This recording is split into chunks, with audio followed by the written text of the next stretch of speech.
ಏನ್ ಮಾಡ್ತಾಳಂದ್ರೆ ಈ ಅಲ್ಲಮ ಪ್ರಭು ಮುದ್ದಳೆ ಬಾರಿಸೋದು ನೋಡಿ ಆಕಿ ಮರಳಾಗ್ತಾಳೆ. ಆಕಿ ನೋಡ್ಲಕ್ ಆಕಿನೂ ವಿಶ್ವ ಸುಂದರಿ, ಆಟ ಸುಂದರ ಇರ್ತಾಳ, ರೂಪ ಇದ್ರು ಸಹಿತ ಅಲ್ಲಮ ಪ್ರಭುಗಳ ಮೇಲೆ ಆಕಿಂದ ಮನಸ್ಸಾಗ್ತದೆ. ಅವಾಗ ಅಲ್ಲಮ ಪ್ರಭುಗಳು ಆಕೆ ಮಾಯವನ್ನ ಗೆದಿಬೇಕು ಅಂದ್ರೆ ಅಷ್ಟು ಸರಳ ಇಲ್ಲ.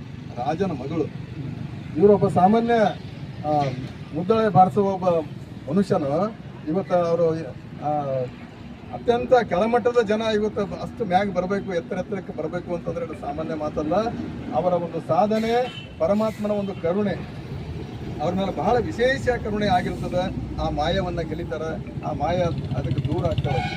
ಇವತ್ತು ರಾಜನ ಮಗಳು ಸಿಗ್ಲತ್ತಾರಂದ್ರೆ ಎಷ್ಟು ಜನ ನಾವು ಮರಳಾಗಿ ಹೋಗ್ಬೋದು, ಆದರೆ ಅಂತ ಯೋಮ ಕಾಯವನ್ನ ಅವರು ಸಿದ್ಧಿ ಮಾಡಬೇಕು ಅಂತ ಒಂದು ಪೌರುಷಾರ್ಥವನ್ನು ಪಡಿಬೇಕು ಅಂತಂದ್ರೆ ಮೊಟ್ಟ ಮೊದಲನೇ ಹೆಜ್ಜೆ ಅಂದ್ರೆ ಮಾಯವನ್ನ ಅಲ್ಲಿ ಸೋಲಿಸ್ತಾರೆ.